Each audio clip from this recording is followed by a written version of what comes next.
Hi students, in our module this week we're going to be looking at some of the major issues in global health. We're going to begin by looking at infectious or communicable diseases.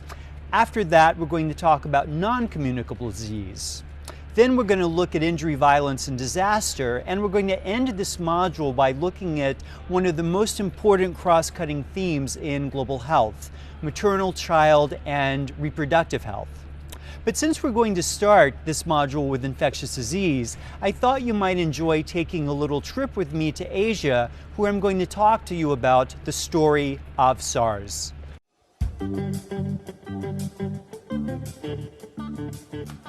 Since we were about to discuss infectious or communicable diseases, I thought it might be useful to tell you a little story.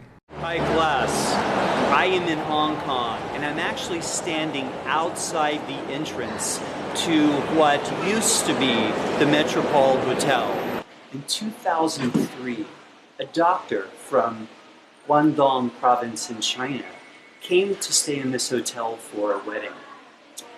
He wasn't feeling good. He was a respiratory disease specialist. Went to the wedding, went out, went shopping with his brother, did everything, started feeling sick.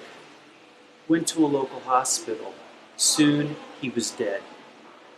But not only did he die, on the 9th floor, what used to be room 911, he had an infectious disease that was so pathogenic, that was so virulent, that within a few months' time, 8,000 people around the world had become infected. Almost 10% of those people died. Well, how did this come about? And what lessons does this teach us for global health? Well, that is going to be our topic of discussion very soon. That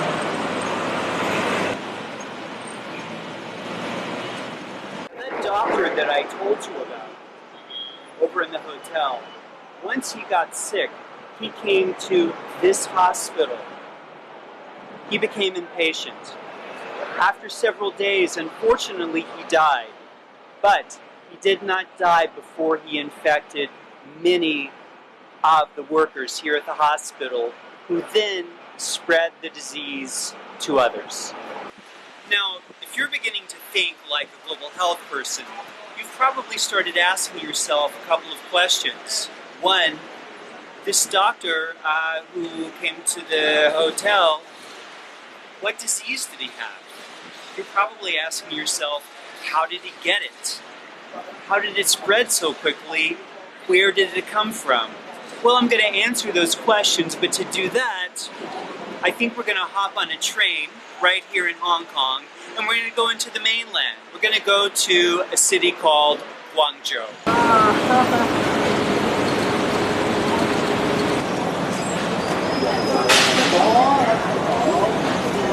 The story of how this doctor got sick and brought what we now call SARS, or sudden acute respiratory syndrome, to Hong Kong has to do with one thing, something that I mentioned earlier in Botswana, and that is interdependence. SARS, a coronavirus, actually jumped from animals to human beings. Yet another zoonosis. It came from bats. In Guangdong, parts of the Guangdong region of China, bats were eaten as food by some folks. Bats carry the virus. Eventually the virus jumped to human beings. The virus shifted a bit in its genetic structure and became easily transmissible from human being to human being. There are many important lessons from this transmission that we need to think about. One, of course, is this idea of interdependence. The second is that because we are interdependent, we have to think carefully about our relationship with nature and with the world around us, because there are many implications for everything that we do, especially related to health. Good morning, ni hao. Yes, for everything that we do. You know, I think another lesson we could say is that the importance of surveillance and reporting. Since SARS, there has been a major increase in rules, regulations, and structures for reporting outbreaks of infectious disease. So please keep in mind that the story of infectious disease is not just the story of human beings getting sick. It is the story of our relationship with animals, with the world, and a story about how we live and we choose to live in this one large but very small world that we call home. I think it's time for me to take you on another little trip. This time we're going to Vietnam.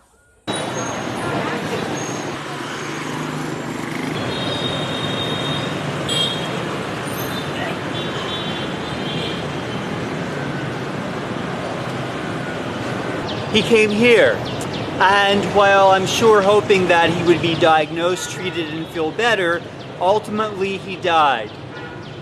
The virus did not die, however, because he had already transmitted it to several doctors who were attending at this hospital, who subsequently began to spread the pathogen to other members of the Vietnamese population.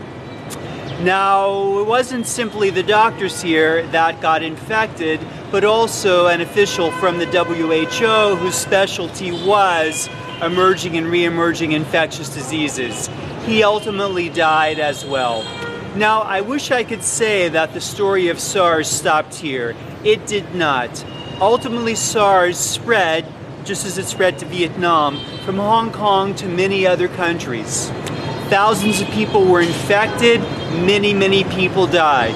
Fortunately and ultimately the virus burned itself out, as happens with many more virulent pathogens, but nonetheless SARS remains an important lesson. Just as I have traveled through many countries telling you this story, and I am soon to head back home, so too do viruses travel with us. Viruses and many infectious diseases, you must always remember, do not recognize borders. They do not need passports. All they need is a host that can carry them along.